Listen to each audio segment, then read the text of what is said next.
Hello friends, అందరూ ఎలా ఉన్నారు? బాగున్నారు కదా? డబ్బులు లేనప్పుడు పిసినారిగానే ఉండాలి. ఎందుకో తెలుసా?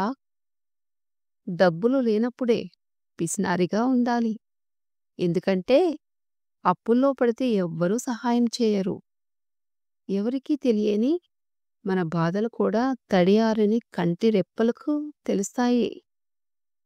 ఒక్కసారి నిర్ణయం తీసుకున్నాక మళ్ళీ వెనక్కి తిరిగి చూడకండి. ఎందుకంటే ప్రతిసారి గతం గురించి ఆలోచించేవాళ్ళు జీవితంలో ముందడుగు వేయలేరు. ఎన్ని కష్టాలు వచ్చినా భగవంతుణ్ణి మరవకూడదు.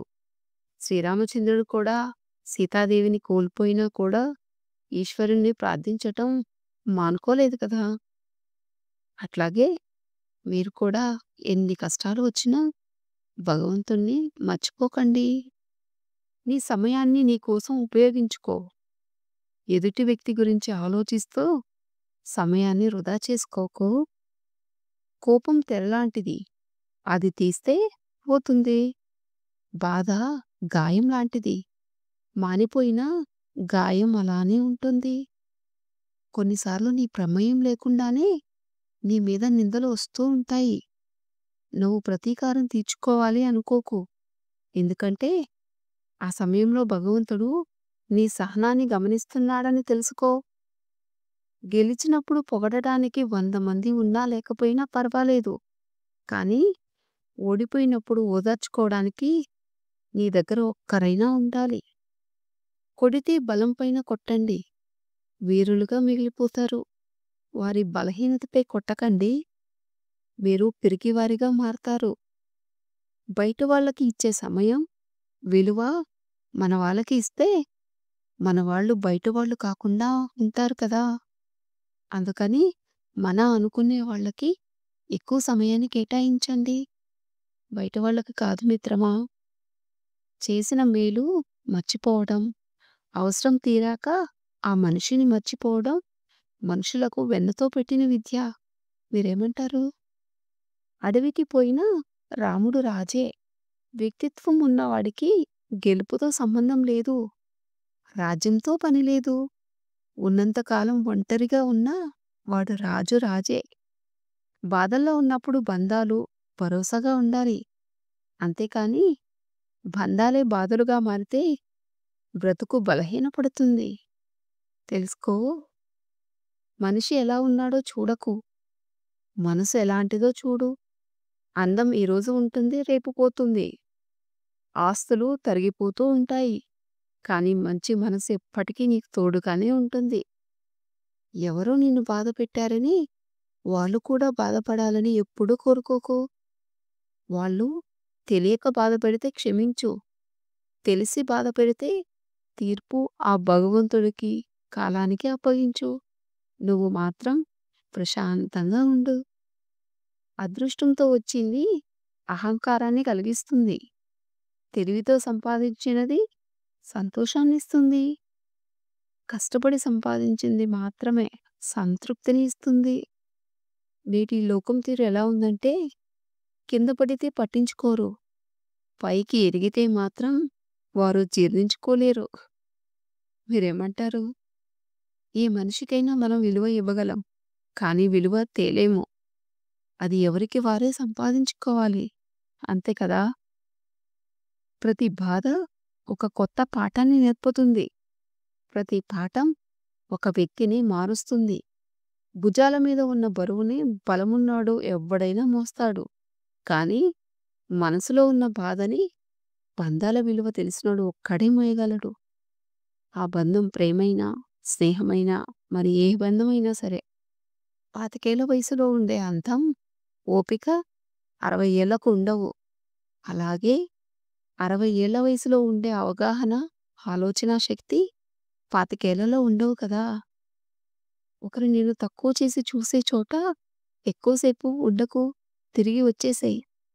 అవకాశం పొందటం మీ గొప్పతనం కాదు.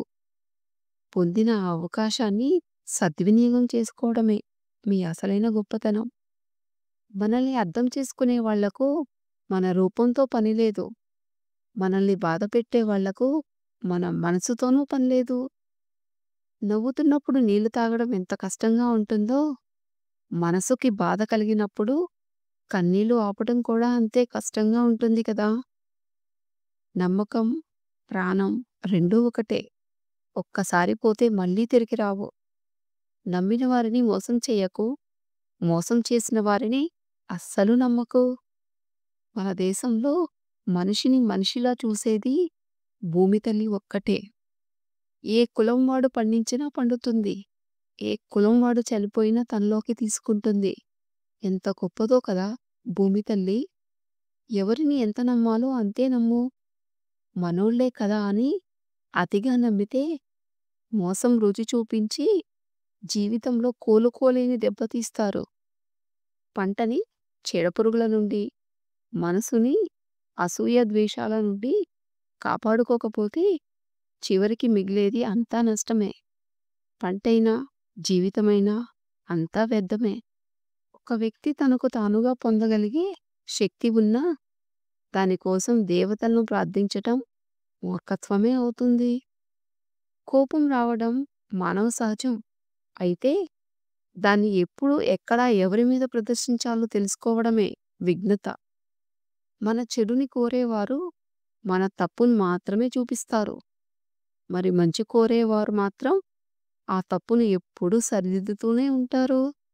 వెతుక్కుంటూ వెళ్ళకు, అవమానపడతావు. ఎదురు చూస్తూ ఉండకు, మోసపోతావు. నిన్ను మాత్రమే నువ్వు నమ్ముకో. ఇది కలియుగం. మనకు గల శక్తిని బట్టి మనల్ని మనం అంచనా వేసుకుంటాం.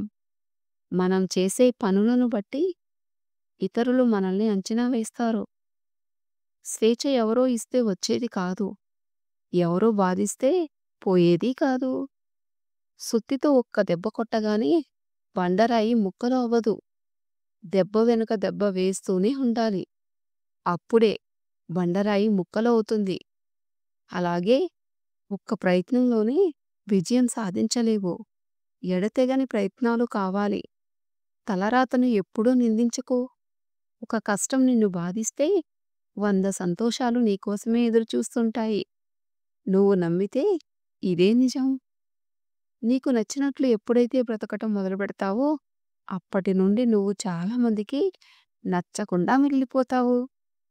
యుద్ధం మనది, పోరాటం మనది. అయినా ఎవరో వచ్చి మనల్ని గెలిపిస్తారు అని ఎదురుచూడటం కన్నా మూర్ఖత్వం మరొకటి లేదు. పరిగెత్తే చోట పరిగెత్తాలి. నడవాల్సిన చోట నడవాలి. అంతేగాని పరుగు పందెంలో పాకుతూ పోతాను అంటే గమ్యాన్ని చేరగలవు. కానీ విజేతవు మాత్రం అవ్వలేవు కదా! ఒకరి కష్టం తెలియాలి అంటే వాళ్ళు చేసే పనిని చేయడానికి ప్రయత్నించు.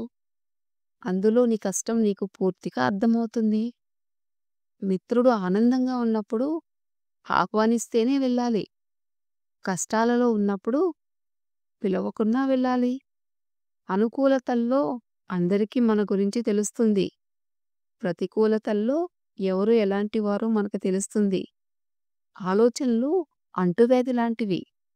మనం నెగటివ్‌గా ఆలోచించటం మొదలుపెడితే నెగటివ్‌గానే వస్తాయి. పాజిటివ్‌గా ఆలోచించటం మొదలుపెడితే పాజిటివ్‌గానే వస్తాయి. నీకోసం ఏడ్చేవారు ఉంటే నీ అదృష్టంగా భావించు. నిన్ను చూసి ఏడ్చేవారు ఉంటే వారిలో లేని గొప్పతనం నీలో ఉందని సంతోషించు. ఎదుటివారికి బాగా సంపద ఉందని, అది నీకు లేదని ఎప్పుడూ బాధపడకు. నీ దగ్గర నిజాయితీ లేనప్పుడు మాత్రమే బాధపడు. కొంతమందికి గర్వం, అహంకారం ఉంటాయి. తప్పులేదు. కానీ ఎవరి మీద ఎప్పుడు చూపించాలో అప్పుడే చూపించాలి. అంతేకాని ఎవరి మీద పడితే వారి మీద చూపిస్తే మాట్లాడటానికి మనుషులు కూడా కరువవుతారు నీకు. ఇదండి మరి ఈ వీడియో. ఈ వీడియో నచ్చితే లైక్ చేయండి. అలాగే మరిన్ని ఇంట్రెస్టింగ్ వీడియోస్ కోసం నా ఛానల్‌ని సబ్స్క్రైబ్ చేసుకొని నన్ను సపోర్ట్ చేయండి. Thank you for watching.